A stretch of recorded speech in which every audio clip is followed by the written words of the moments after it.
энэ зам засах шаардлага байна. Тэ одоо явган хүний зам чөлөөлөхөөс ахуулаад засах шаардлага байна. А нөгөө талдаа энэ яг ямар учиртай яваад байгаа вэ? Сүүлийн хэдэн тэрбум чинь хэмжээ тоон бүр хэрэгсдэрлээ шиг ингээд ой тоонд багтахаа боллоо.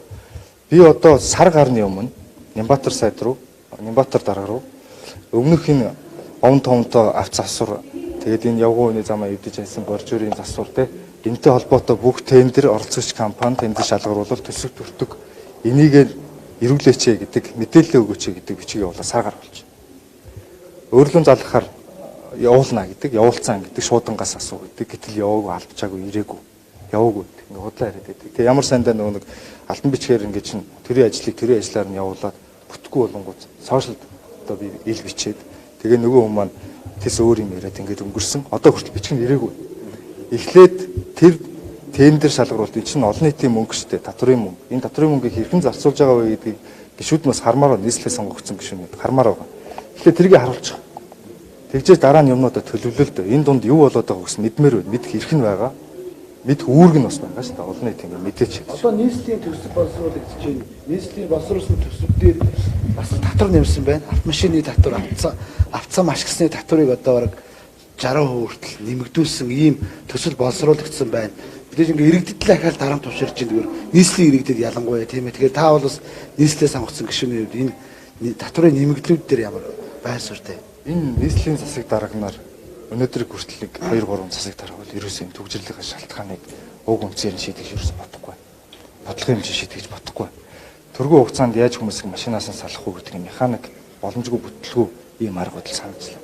Энэ дунд нь зүгээр л нэг хэдэн төгрөг босгож авах гэсэн санаархал байхаас биш ерөөсөө төгжрлийг сааруулъя гэдэг ям бодтой цаадас судалгаатай урт хугацааны дунд хугацааны юм шийдвэр саналуулахгүй шүү дээ. Тэгэхээр жишээлбэл одоо энэ хувийн машин хэрэглэхгүй байгаас өөр сонголтыг жишээлбэл ерөөсөө гол нийтдээ ерөөсөө өгөхгүй байна. Тэгээ би ингээд нэг маш олон тодорхой шаардлагуудыг саналуудыг ингээд тавьсан тэрийг ерөөсөө авч хэрэгжүүлэхгүй. Тэгээл ерөөсөө дугаар хязгаарлалт дугаар намар болохгүй. Ерөөсөө л машин байлгахгүй болгоё. Энэ ерөөсөө шийдвэр биш шүү дээ. Ерөөсөө л машин унуулахгүй болгоё, машин энэ байхгүй болгоё. Машин худалдаж авах боломжгүй болгоё хайчиг гэдэг ч юм бол ерөөсөө шийдэл биш. Энэ төрөөс авдаг арга хэмжээ ерөөсөө биш байхгүй. Тэгэхээр энэ ийм юмнуудаа ингээд байрын солимоор за татвар хураамж нэмэгдүүлэх асуудал бол мэдээж зэрэг явдаг асуудал мөн. Гэхдээ ингээд одоо жишээлбэл хэлэх юм бол баг 5 дахь арга хэмжээ 6 7 дахь арга хэмжээ шууд нэг дээрээ тавиад ингээд байрлалын үед буруу явал ингээд л хэрэгэлтэй. Тэгээд иргэдээ сонсохгүй байна. Олон нийтний юм билээд нэмэр алга байна.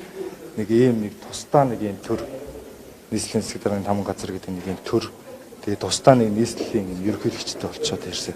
Дийлдэхгүй хэцүү байна л дээ. Яг тэр гумаар тэр зам тавих гэхээр юу гэж бодож байна? Би энийг одоо хичнээн урт километр зам ээ. За тэгээд нөгөө нэг халдирдаггүй зам нь арцгаар боржуур юм уу те арцгаар одоо боржин юм уу те одоо ямар юу юм тэр тендерийнх нь одоо онцгой шаардлага юм танилцааг болохоор мэдэхгүй байна. Зүгээр ингээд том хэдэн 10 тэрбумаар ингээд тавиад тендер зарлаад ингээд явдаг. Сонгол шалгаруулалт нь яаж явдаг гэдэг ингээд хяналт тавих эрхээ хэрэгжүүлэх гэхээр биелүүлэхгүй байна.